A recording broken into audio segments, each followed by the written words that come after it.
Convolutional neural network की discussion में हमने ये देखा था कि किस तरह से एक एक्स और ओ की इमेजेस को हम क्लासिफाई कर सकते हैं।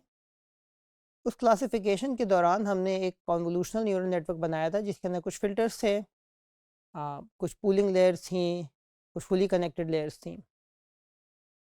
इसी डिस्कशन को आगे बढ़ाते हुए हम एक और एग्ज़ाम्पल से फ़ायदा हासिल करने की कोशिश करेंगे और ये एग्ज़ाम्पल है CFAR10 की।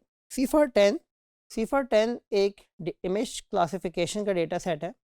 इसके अंदर 10 क्लासेस मौजूद हैं जिसमें aeroplane, automobile, bird, cat, deer, dog, frog, horse, ship and truck शामिल है।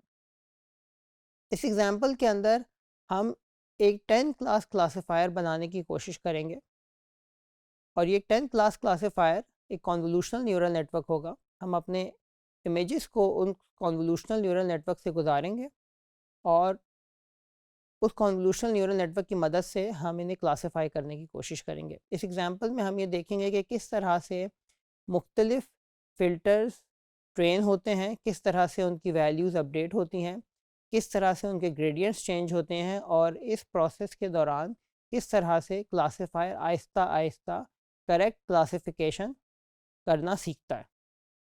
इस डेमो को दिखाने के लिए हम एक वेबसाइट का सहारा लेंगे जो स्टैनफोर्ड यूनिवर्सिटी के स्टूडेंट आंद्रेज कारपाथी ने बनाई है। इस वेबसाइट के अंदर कॉन्वोल्यूशनल न्यूरल नेटवर्क जावा स्क्रिप्ट के थ्रू इम्प्लीमेंट किया गया है। इसमें हम देख सकते हैं कि मुख्तलिफ हाइपर पैरामीटर्स जो हमने डिस्कस किए थे वो यहाँ पे सेट हुए हुए हैं, जिसके अंदर रेगुलराइजेशन के लिए L2 वेट डी के इस्तेमाल हुआ है। इसी तरह से लर्निंग रेट 0.01 सेट हुआ है, मोमेंटम की वैल्यू 0.9 है, बैच साइज 4 है और वेट डीके 0.001 सेट हुआ है। यहाँ पे हमें नज़र आ रहा है एक कॉन्वोल्यूशनल न्यूरल नेटवर्क जो इस प्रॉब्लम को सॉल्व करने के लिए बनाया गया है। ये एक टेक्स्ट इंटरफेस है। इस टेक्स्ट इंटरफेस के अंदर आप अपनी मर्ज़ी से भी एक कॉन्वोल्यूशनल न्यूरल नेटवर्क बना सकते हैं या इस कॉन्वोल्यूशनल न्यूरल नेटवर्क के अंदर कुछ चेंजेस करके देख सकते हैं कि उस चेंज से क्लासिफिकेशन में क्या फ़र्क पड़ता है।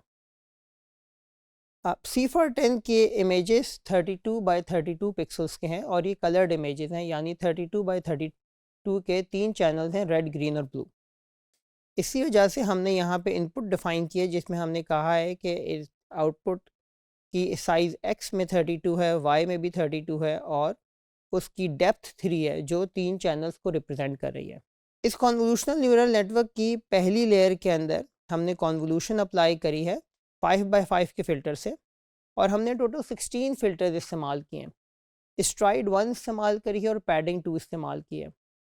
जैसे कि हम डिस्कशन कर चुके हैं कि अगर 5 बाय 5 की कॉन्वोल्यूशन हो और आप 2 की पैडिंग करें तो आपकी इमेज की रेजोल्यूशन कॉन्वोल्यूशन के बाद चेंज नहीं होती, यानी इस लेयर के बाद जो हमें एक्टिवेशन मैप्स मिलेंगे और चूँकि 16 फ़िल्टर्स है तो 16 एक्टिवेशन मैप्स मिलेंगे, उनकी स्पेशल डायमेंशन 32 बाय 32 ही होगी और हर एक्टिवेशन मैक की डेप्थ डायमेंशन 1 होगी, क्योंकि हम एक वॉल्यूमेट्रिक कॉन्वोल्यूशन अप्लाई करेंगे और वॉल्यूमेट्रिक कॉन्वोल्यूशन अप्लाई करने के बाद आपको सिर्फ स्पेशल मैप मिलता है, डेप्थ कॉन्वोल्यूशन के प्रोसेस में कोलैप्स हो जाती है। लेकिन जो टोटल एक्टिवेशन मैप होगा उसकी डेप्थ 16 होगी क्योंकि 16 फ़िल्टर्स इस्तेमाल किए गए हैं।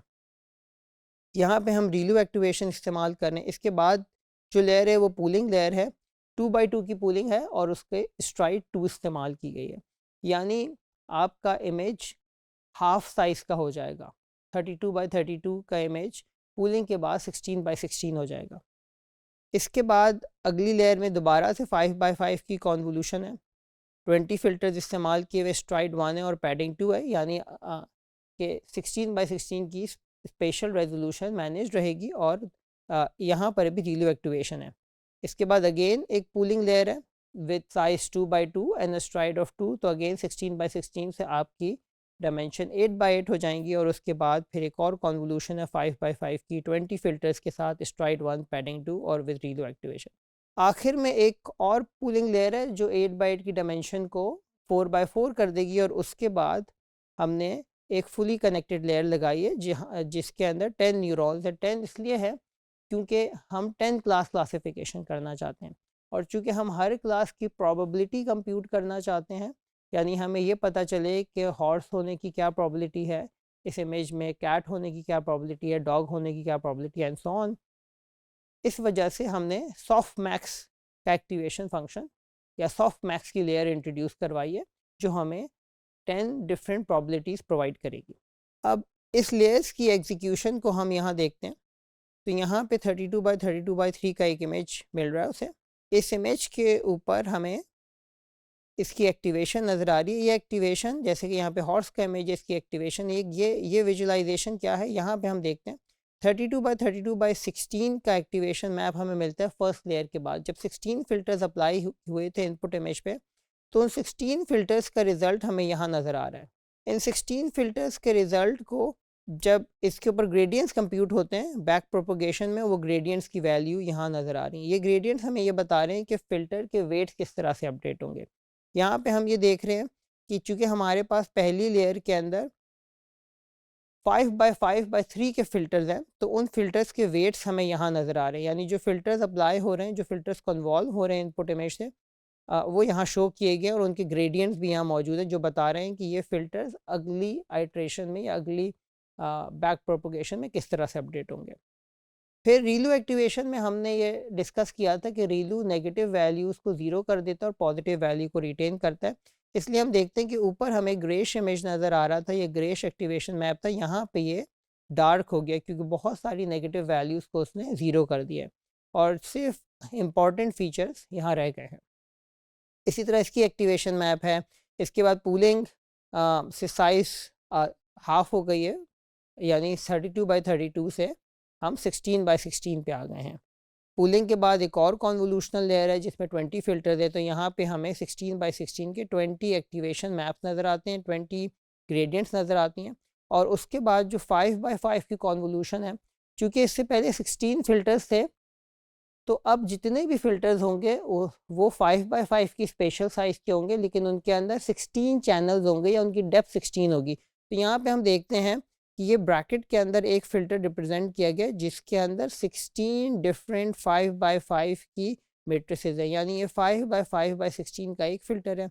इसी तरह से 5 by 5 by 16 का दूसरा फ़िल्टर है और एंड सो ऑन, ऐसे 20 फ़िल्टर्स यहाँ मौजूद हैं और उनके इसी तरह से ग्रेडियंट्स मौजूद हैं। फिर ये रीलू एक्टिवेशन का रिज़ल्ट है जिसमें इन एक्टिवेशंस के ऊपर जब रीलू अप्लाई किया जाता है तो नेगेटिव वैल्यूज़ ज़ीरो हो जाती हैं और सिर्फ पॉजिटिव वैल्यू रह गई हैं। दोबारा पूलिंग लेयर इस 16 by 16 को 8 by 8 में कन्वर्ट कर देती है। उसके बाद दोबारा 20 फ़िल्टर्स की कॉन्वोल्यूशन है और उसके बाद दोबारा रीलू और रीलू के बाद दोबारा एक और पूलिंग है जिससे ये 4 by 4 by 20 का एक्टिवेशन मैप बन जाता है। और फाइनली फुली कनेक्टेड लेयर जिसके बाद हमने सॉफ्ट मैक्स की एक्टिवेशन अप्लाई की और ये प्रॉबिलिटी में कन्वर्ट हो गया। अब इस कॉन्वोल्यूशनल न्यूरल नेटवर्क से जैसे हम डिस्कशन कर रहे थे उस दौरान इमेजेस फॉरवर्ड पास हो रहे थे, उनके एरर कंप्यूट हो रहा था, उनकी क्लासिफिकेशन रिज़ल्ट पे और उनकी बैक प्रोपोगेशन हो रही थी और लर्निंग का प्रोसेस जारी था। हम यहाँ पर देख सकते हैं कि जैसे जैसे लर्निंग होती जा रही है हमारा जो वाई एक्सिस के ऊपर एरर है वो रिड्यूस होता जा रहा है और वाई एक्सिस पे एरर रिड्यूस होने का मतलब ये कि हमारी क्लासिफिकेशन बेहतर होती जा रही है।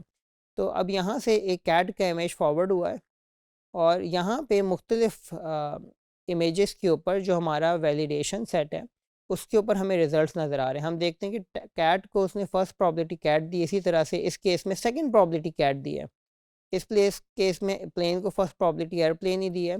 यहाँ पे फ्रॉग के इमेज की थर्ड प्रॉबिलिटी फ्रॉग है, यानी कहीं तो वो फर्स्ट हाईएस्ट प्रॉबिलिटी सही बता रहा है, कहीं वो गलत भी बता रहा है। लेकिन हम ये देख रहे हैं कि अब तक जितनी लर्निंग हो चुकी है उसके अंदर बेशतर केसेस में करेक्ट क्लास फर्स्ट सेकंड या थर्ड प्रॉबिलिटी में ही थर्ड रैंकिंग में ही मौजूद है। लेकिन ये ट्रेनिंग जारी है।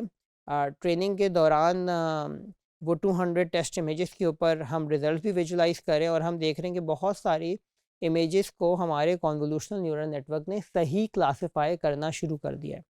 इस मिसाल में हमने एक कॉन्वोल्यूशनल न्यूरल नेटवर्क की ट्रेनिंग की पूरी पाइपलाइन देखी जिसके अंदर हमने उसके पैरामीटर सेट करे, उसका मॉडल आर्किटेक्चर डिफ़ाइन किया मुख्तलिफ लेयर्स के साथ और उसके बाद हमने मुख्तलिफ इमेजेस के फॉरवर्ड पास को विजुलाइज़ किया कि किस किस तरह किस हर लेयर में क्या क्या कंप्यूटेशंस होती हैं और उनको हम अगर विजुलाइज करें तो किस तरह से नज़र आती हैं, यानी फ़िल्टर के एक्टिवेशन मैप्स, पूलिंग के बाद डायमेंशन रिडक्शन, स्ट्राइड का फैक्ट और आखिर में क्लासिफिकेशन स्कोर। आइंदा आने वाले टॉपिक्स के अंदर हम मज़ीद कॉन्वोल्यूशन न्यूरल नेटवर्क के आर्किटेक्चर्स पर डिस्कशन करेंगे।